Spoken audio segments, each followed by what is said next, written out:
बोली थी, कॉन्डम वाला बात बोली थी। मैं वहाँ पे समझ नहीं पाई थी। वो हिंदी में शायद कुछ बोली थी, परिवार नियोजन बोला था कि मैडम, जो हमारी सरकार है वो हम लोग को सारी सुविधाएँ देते हैं, तो क्या 20 और 30 रुपये का सैनिटरी पैड नहीं दे सकते? तो हमारे सरकार बनाते हैं, तो क्या जो नेता लोग हैं, चाहे अच्छे-अच्छे लोग हैं, उनका बच्चा कोई जाता है सरकारी स्कूल में? आज तक मैं भी नहीं सुनी हूँ। वो लोग हमेशा जाते हैं प्राइवेट स्कूल में। अभी हमारे साथ बगल में बैठी है रिया पासवान। ये बिहार के आईएएस हरजौत कौर से ये लड़ाई कर दी थी। लड़ाई मतलब कि फाइटिंग नहीं, ये अपना एक विचार रखी थी, मांग की थी। यूनिसेफ सेव द चाइल्ड के द्वारा लोगों को जागरूकता अभियान के लिए मीटिंग बुलाया गया था, लोगों को जागरूक किया जा रहा था। उस दरमियान इस लड़की को भी जाने का मौका मिला उस जगह पर, उस मीटिंग में, और वहां पर बिहार के आईएएस हरजौत कौर बैठी हुई थी और उनसे ये सवाल पूछी कि बिहार में सब चीज मिलता है, लेकिन लड़कियों को सेफ रखने के लिए लड़कियों को सैनिटरी पैड नहीं मिलता है। और भी ये सवाल की।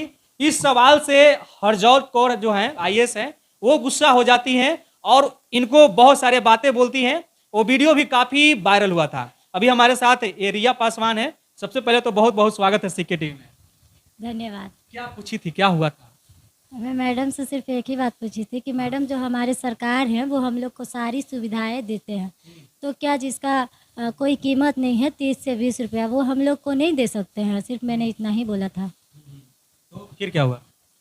फिर हुआ, मैडम उधर से बोली कि कल को जूता मांगोगी, फिर उसके बाद जीन्स मांगोगी।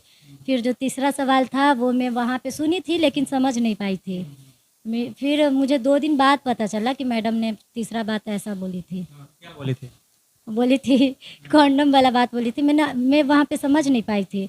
वो हिंदी में शायद कुछ बोली थी, परिवार नियोजन ऐसे कर तो मैं वहाँ सुनी थी लेकिन समझी नहीं थी।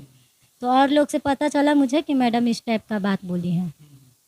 तो फिर वहाँ पर देखे थे कि आप भी लगातार बहस करते जा रही थी, बोलते जा रही थी कि हाँ क्यों नहीं मिलना चाहिए, वोट हम किस लिए देते हैं। हमारी टीम बोल रही थी, मैं एक ही बात बोली थी वहाँ पे। हाँ, तो हम लोग बोले कि हम लोग वोट देते हैं सरकार को, जाहिर सी बात है, कोई भी लोग वोट क्यों देता है? तो मैडम बोली कि पैसा के लिए देती हो, सेवा के लिए देती हो। तो हाँ, हम लोग सेवा के लिए तो खैर देते ही हैं। अगर हम लोग को सेवा नहीं देंगे सरकार, तो हम लोग वोट क्यों देंगे?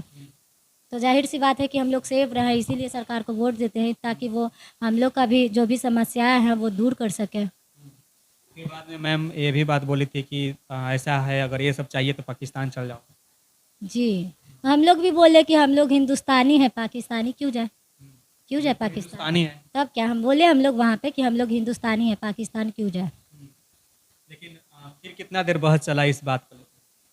अच्छा देर, ऐसे तो काफ़ी देर से 3-4 घंटा से एक ही टॉपिक पे बात हुआ। फिर उसके बाद सब और थी लड़कियाँ, 5 लोग थी वहाँ पे, तो सब मैडम बोल रही है, फिर लड़कियाँ बोल रही है, फिर मैडम बोल रही है।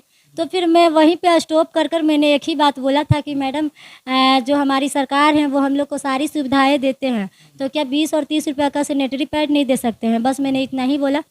फिर सारा बात वहाँ पे स्टॉप हो जाना चाहिए, लेकिन फिर भी ज़्यादा देर नहीं चला। मेरे बाद मुश्किल से 10 मिनट चला, फिर ख़त्म।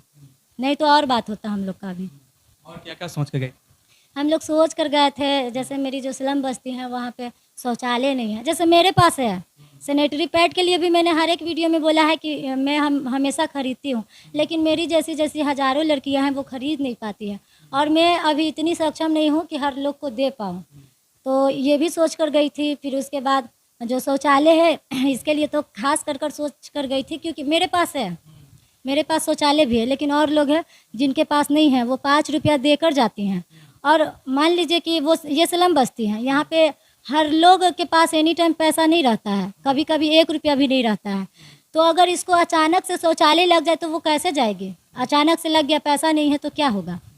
तो इसलिए मैं वहाँ और भी बहुत सारी बात सोच कर गई थी। जैसे जो हमारी सरकारी स्कूल है या फिर विद्यालय है, वहाँ पे मैट्रिक पास करने के बाद पैसा लिया जाता है, कॉलेज में रजिस्ट्रेशन के बाद भी पैसा लिया जाता है, फिर फॉर्म भरने में भी पैसा लिया जाता है। तो ये सब पैसा क्यों लिया जाता है, जब जो इंसान जैसे कि हम और भी लोग हैं, यही स्लम का नहीं और भी बहुत जगह है, जैसे सरकारी जगह जहाँ पे भी है, आर ब्लॉक भी है, तो वहाँ पे भी ज़्यादा मतलब ज़्यादा पैसा वाला लोग नहीं रहते हैं। तो अगर हम लोग इतना सक्षम रहते तो प्राइवेट स्कूल में पढ़ते। तो हम लोग सरकारी स्कूल में इसीलिए जाते हैं ताकि पैसा ना लगे। लेकिन बीए में तो और ज़्यादा लगता है, बीए में ऐसे लगता है जैसा कॉलेज वैसा दाम। तो ये सब नहीं होना चाहिए। तो मैं सरकार से ये भी बोलना चाहूँगी कि जितने भी सरकारी स्कूल हैं या फिर कॉलेज है, वो सब में 1 रुपया भी ना लिया जाए। सब लड़का हो या लड़की, सबका जो शिक्षा है वो मुफ्त दिया जाए। बहुत बढ़िया। और ये बहुत बहादुर शेरनी है, समझिए तो बिहार के ये शेरनी ही कहें इसको, क्योंकि ये वो शेरनी है जो लोगों के लिए आवाज़ उठाई है। इनको देख लीजिए, यही एक कमरा है जो सरकार के द्वारा दिया गया है, और इसी कमरा में पूरे परिवार के साथ ही रहती हैं। इनके साथ साथ इनके आसपास में लगभग सैकड़ों लोग हैं जो रहते हैं, उन लोगों को भी इसी तरह से कमरा आवंटन किया गया है। इनके ऊपर जो है कोई और व्यक्ति रहते हैं। एक बार ये छोटा सा घर है। मैं बता दूं कि ये सबसे, अगर जात पात की बात किया जाए तो निचली जाति से बिलोंग करती है। और एक चीज़ ये बहुत अच्छी बात बोली कि कॉलेज में जाते हैं पढ़ने के लिए तो वहाँ पर पैसा ज़्यादा लगता है, जिसके कारण हम लोग पढ़ नहीं पाते हैं। सही सी बात है, जाहिर सी बात है कि जब ये लोग पढ़ नहीं पाएंगे तो कैसे आगे बढ़ेंगे? आगे तो वही बढ़ेंगे जिसके पास पैसे होंगे। हाँ, और एक बात बोलना चाहूँगी, जितने भी सरकारी स्कूल हैं तो वो सब में जो शिक्षक होते हैं, मास्टर साहब, तो वो लोग ज़्यादा अच्छा से नहीं पढ़ाते हैं। मानती हैं? हाँ, मानते हैं, बिल्कुल मानते हैं। क्योंकि मान लीजिए कोई भी अगर प्राइवेट स्कूल के बच्चों को देखिएगा तो वो 1 2 3 में भी रहेगा तो अच्छा से वो इंग्लिश पढ़ पाता है, चाहे और भी कुछ हो। लेकिन वही सरकारी स्कूल के बच्चा को देखते हैं तो वो 6 में रहता है लेकिन सही से हिंदी नहीं पढ़ने आता है। तो वो जैसे अब मान लीजिए एक सर है, उनके वजह से तो हज़ारों बच्चा का ज़िंदगी बर्बाद होता है। तो इसके लिए भी सरकार को सोचना चाहिए, समझना चाहिए और सोच समझ कर बहाली देना चाहिए कि कौन लोग हैं वो लायक। अच्छा, ये एक बात बताओ, मैं तो इस बात को जानता हूँ, सरकारी स्कूल के मास्टर के बेटा कहाँ पढ़ने आता है? बाल बच्चा कहाँ पढ़ने जाता है? सरकारी स्कूल में जाता है? तो वो मैंने एक वीडियो में भी बोला था कि सरकारी स्कूल तो हमारे सरकार बनाते हैं। तो क्या जो नेता लोग हैं, चाहे अच्छे अच्छे लोग हैं, उनका बच्चा कोई जाता है सरकारी स्कूल में? आज तक मैं भी नहीं सुनी हूँ। वो लोग हमेशा जाते हैं प्राइवेट स्कूल में। तो जो भी हो, लेकिन अब सरकार का बच्चा कहीं भी पढ़े, उनसे हमको ये नहीं है। लेकिन जो हम लोग के लिए स्कूल बनता है, वहाँ पे जो मास्टर साहब हैं वो नॉलेजदार रहना चाहिए, ताकि एक मास्टर जी के वजह से हज़ारों बच्चों का ज़िंदगी बच जाए। क्या बात, बहुत बढ़िया। कई जगह स्कूल में मैं भी गया हूँ, पूछ देता हूँ कि भारत के राष्ट्रपति कौन है तो नहीं बता पाते हैं। बहुत सारे ऐसे जगह है, बहुत सारे ऐसे स्कूल भी है। तो ये बात है। लेकिन रिया, ये बताइए कि आपके परिवार में कितने लोग हैं? मेरे परिवार में तो हैं, भैया हैं, भाभी हैं, मम्मी है, दीदी है, हम हैं। लेकिन मेरे जो पापा हैं वो इस दुनिया में है नहीं, वो 2020 में ही डेट कर चुके हैं। सारे लोग एक ही कमरे में रहते हैं? इसी में रहते हैं, लेकिन छोटा छोटा सा रूम, जैसे छोटा ही छोटा है, ऊपर ऊपर बनाया है, क्योंकि एक कमरा में नहीं हो पाता है। तो इसीलिए है रूम 3, लेकिन छोटा छोटा है, क्योंकि एक रूम ये बड़ा है लेकिन और लोग हाँ अपने आप से उसको छोटा छोटा बना दिया। हाँ हाँ, ये सरकार ही दिए हैं। अच्छा, आप अभी क्या करती हैं? अभी हम फिलहाल जागरूक ही करते हैं हर ये से। ये नहीं कि हम लोग जैसे कि मीडिया में छा गए हैं तब जागरूक कर रहे हैं, ऐसा कोई बात नहीं है। वो तो मान लीजिए 1 हफ्ता से ना हम ये हो गए हैं कि सब लोग हमें जान रहा है। लेकिन हम लोग 3-4 साल से ये सब जो काम है वो कर रहे हैं। लोग अपने जो स्लम बस्ती के लोग हैं उनको जागरूक कर रही है। हाँ, इनको जागरूक कर रहे हैं। यहाँ तक कि हम लोग जो बाल विवाह जैसा कुप्रथा है, इनको भी हम लोग बहुत बार रोके हैं, बहुत बार। हाँ, तो देखे हैं कि अब तो सब लोग जान गया है कि नहीं भाई, जो कम उम्र की बच्ची हैं या बच्चे हैं, इनका शादी नहीं होना चाहिए।